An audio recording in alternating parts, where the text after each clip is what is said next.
yeah, to me, it was probably one of the lowest points of my career.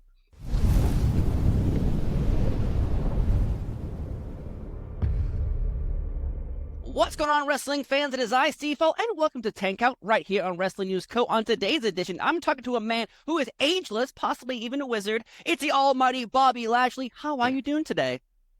Fantastic, man. I appreciate you having me on. It's a pleasure, and I think everyone wants to know, what skin cream are you using to keep your face ageless? Because there's a picture of you from, say, 15 years ago and a picture of you today, and, it's hard to tell the difference. You know what? I think I fell in a time warp because there was some time in there that something happened and then I was back in the WWE. So between those 10 years or 15 years, I really don't I really don't know what happened. No, but to be honest, one thing I always say is since wrestling, what I try to do is I take care of myself.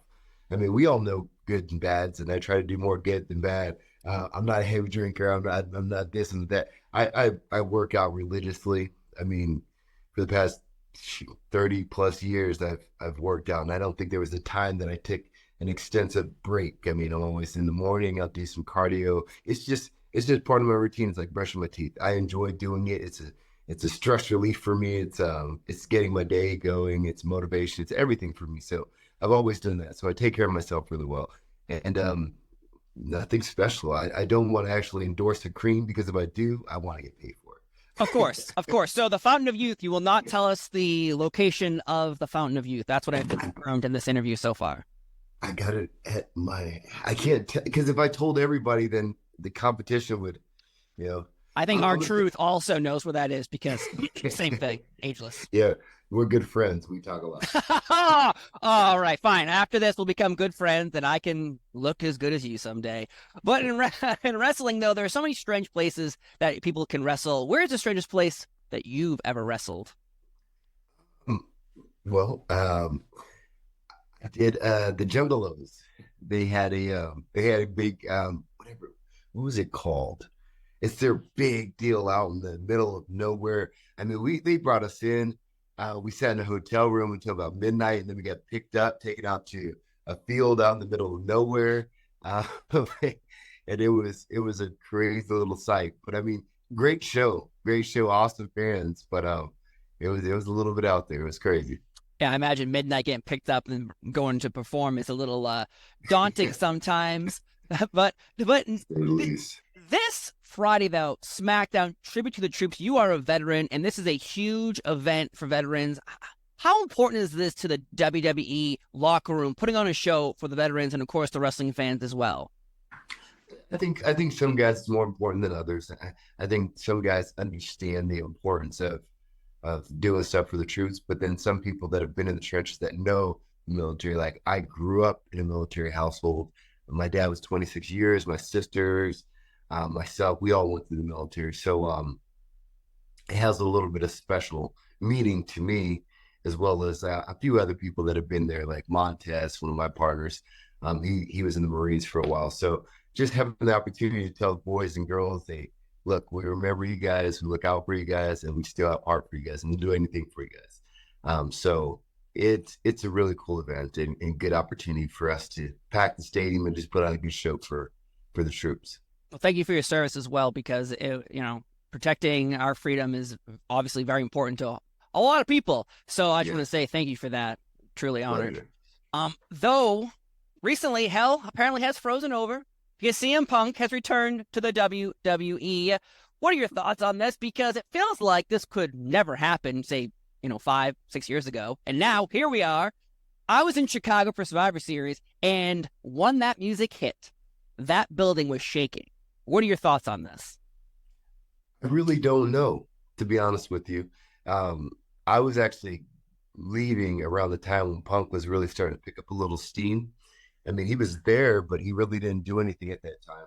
And I know he had a big impact in WWE at the time, in his time there. Um, I spoke with some of the guys that know him, got mixed feelings. Some people were very against it. Some people were, whatever. But you know what? It's a land of opportunity. So if he comes back and he helps out the show, that's the business side of it. I don't know. I don't really know Punk too personally. And when I was fighting, he went to UFC. I put my money on him. So he does owe me a little bit of money. Twice. I was like, oh, he could do it. Come on. Oh God, I hope it wasn't a lot. Yeah. But I think one thing I hope the business is about this as well as everyone else. I think for integrity purposes, I understand he has a big name, he's coming back and he's gonna do some big numbers, but I hope they make him kind of work for some of the stuff. I hope he's not one of the people that, oh, okay, he comes back, we're gonna win the Rumble, we're gonna do this, we're gonna do that. I hope they give him an opportunity to kind of prove his loyalty to the business and some of the people in there, just to let everybody know, some of the naysayers, some of the people that aren't too happy about him being there. I hope he has his opportunity to work his way back up to the top and not just giving everything because maybe he negotiated a good contract that allowed him to do that. Yeah. Second chances always are a good thing in life, but sometimes we can burn our bridges. So we'll find out what happens next. But right now, he's selling a lot of merchandise. So far, so good. We'll see what happens next. He is advertised for SmackDown this week on Friday, through to the Troop. So we'll see what happens. And we'll see the direction. Yeah, so what we're going to find out, though, whose idea was it for you and the Street Profits to come together? And is BFAB still on kind of like a training, want to join, not going to join? What's up with that? You know what? I like the guys. I've always liked them. Of course, I have a special place in my heart for the original Hurt Business. We fought and scraped and clawed, tried to get everybody together. That was such a special time for us, and we did it during the pandemic. That's the biggest thing. So when you talk about people coming back and everything like that, in my opinion, this is just me talking. We have to give some respect to the people that were putting in the work and the time that we needed it. During the pandemic was a very awful time for everyone. And the Hurt Business, we were running the show. We were doing everything. We were so popular. We never had an opportunity to be in front of an actual crowd, which kind of just ripped my heart out. And then all of us were there. So we always had that opportunity to get back. The powers that be just maybe didn't want it to happen. But during that time, when we talked to Street Profits about possibly doing some work together, and because I like the guys, I think they have a tremendous amount of potential. Montez, of course, being a former soldier, the guys have great look. They have a huge amount of charisma, and I think sometimes you just need to help people out. To help pull people up when they don't necessarily have the opportunity. So when they split apart, we just naturally came together. We started talking, and they just kind of like, this is a good little group. As far as BFAB, I don't know. She's another person. She has a lot of potential. I think the office really likes her. A lot of people, because she's been putting in a lot of work. She's been working with Natalia. She's been working with TJ. She's putting in some serious work, and I think that's what's cool about the new kind of regime, I guess you would talk about right now. They're giving some of these younger talent opportunities, the ones that actually are busting their butt. And you can see it on TV because you see different faces popping up all the time. And I think PFAB is one of those. We're trying to find a place for her somewhere. If she has an opportunity to come with us, kudos. I like her so far. I think she is an incredible talent. I think she has a lot of possibilities and a lot of potential. So we'll see. I mean, that's a lot of rambling, but at the end of the day, I love it. I love it. I think she is. I think she's awesome. I think that she has some great potential. But my direct focus is on seeing those titles around the Street Profits again. I mean, it would just look good on it. We wear black and gold anyway. Gold titles. I mean, or the silver titles. We can switch. We can change it up. Yeah, whatever needs to happen though. But whatever needs to happen, they need to have those titles. Yeah, I'm so happy you brought up the Hurt Business because the Hurt Business is one of those groups that everyone adores and loves. And there's a picture of you with the World Championship and Cedric and Shelton with the Tag Championships and MVP standing there as well. It is one of the best photos ever. And the fact that when you rolled into Wrestlemania 37 during the pandemic and half the arena was filled, the Hurt Business broke up before that, which suddenly a crowd was there and we couldn't get them in front of an audience. Though WrestleMania 37, you're the first matchup, and then a thunderstorm rolling in, and that delays the start of WrestleMania. How are you feeling backstage? Because I imagine as you're preparing to go out there, you're getting pumped up, you're getting ready, you're getting in the zone. And now you have to kind of suddenly cool down and get back up again. Tell me through that process, because that was a crazy thing. Because on Peacock, they deleted the first 20 minutes of WrestleMania. You and Drew backstage doing like interactions before the match, that doesn't exist. Oh, damn. Well, I tell you what, for us, it didn't matter. Like there was no getting up and getting back down. It's WrestleMania. I was always up, and I was already up, and it just kept going farther, further, and further. Me and Drew, we were about to fight backstage. I mean, there was no way we were going to let this thing get. If they would have started raining, we would have just started fighting our way out to the ring and just kept fighting then. And that's what I like about him. Drew is that guy, and I was already that guy. I've always been that guy. So it was a little crazy, but at the same time, I mean, it made it special. Yeah. With the pandemic before and everything else, it was like there's no way that was going to just go out perfect. It was like sunny for the entire summer right before WrestleMania. Boom, there we go. It's crazy. It was a crazy evening. And then, this past year, you weren't even on WrestleMania. And to me, it was crazy because you had a storyline with Brock Lesnar earlier in the year, and then suddenly rolled into WrestleMania. No, we were thinking Brock versus Bobby WrestleMania type match. Why weren't you on the card? And frustration obviously must have been filling up your mind and body, because I'd be pissed too. I mean, I was beyond disappointed. I'm not going to say pissed. I'm going to say disappointed because I am a kind of chill person. And the thing that disappointed me the most is all the work that I put in. We have live events throughout the year. I'm on all of them. Then every one of the pay-per-views, we had some mix-ups and change-ups. And then next you know, I'm pulled off the biggest show. It sucked to me because, my kids, I have my kids. The kids watch me go. And leading up to it, I was just like, you're like, Dad, we're going to WrestleMania. And I was like, look, yeah, if you guys want to go, I just don't know if I'm going to do anything there. And all the while, it was like, there's no way that's going to be.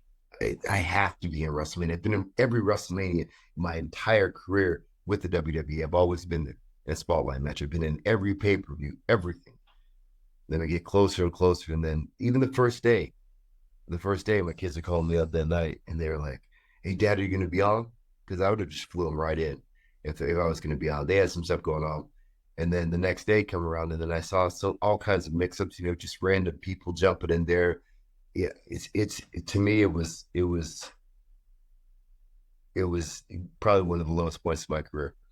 And I think right now, I kind of want to make a change. And that's why when I kind of took more of a heel approach there for a while afterwards, because I needed some redemption for that. And I wanted to take out some of these guys. I left the company for a little while, never said anything bad about the company, never tried to put down the company, came back after doing some independence and just getting some different work rates, working with some different people, showed success in other companies and coming back.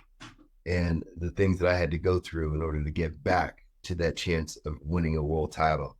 I'm doing that, beating up my sisters, all like a whole bunch of nonsense, just different strokes for different folks. And it just didn't make me feel too happy. But besides the point, we're still moving forward. Yeah. And I have a great opportunity now, which I'm trying to focus all my attention on. And I'd like another world title run. I mean, I'm in great shape. I've been working my ass off. I'm building a good team. I'm working with other people, having good matches when I have an opportunity to have matches. But I think that I should and could have another good title run. Agreed.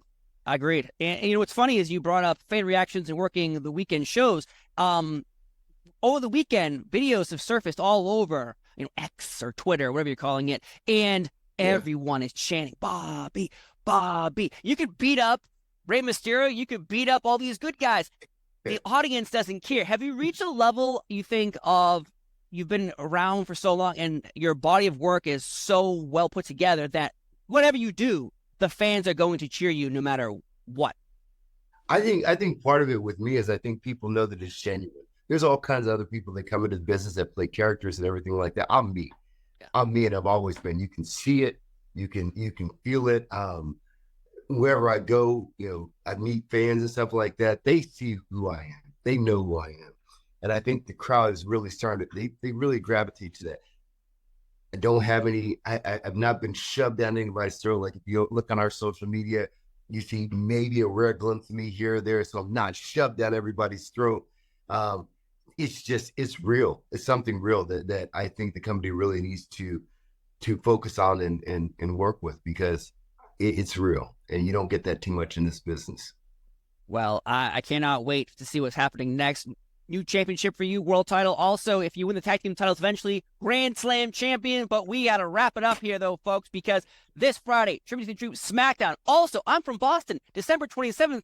There is a live event on a Wednesday night. So, hey, parents out there, if you want to get your kids something good for Christmas, bring them to a WWE live event, because they are so much fun. I go to SmackDowns and Raws. I brought my kids once, and they have to wear the headphones because the loud noises, which is a great atmosphere. But when you go to those local shows on the weekends or Wednesday, December 27th in Boston, it's a different atmosphere. There's more, I guess, children there and more interactions. But again, we got to wrap up. I'm pumped. You're pumped. We're all pumped. Bobby Lashley, it's been an honor and it's been a privilege talking to you today. And I feel the genuine through it. I feel it. I'm a dad. You're a dad. But let's wrap it up. Sure. Have a great day, folks. I'm Steve Fall. Have a great day, and we'll see you next time. Bye-bye. You too, my man.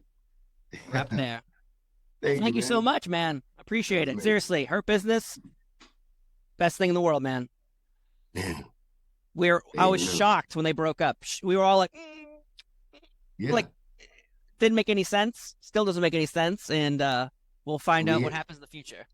We had to die to make other groups strong. Yeah. No, it's quite obvious.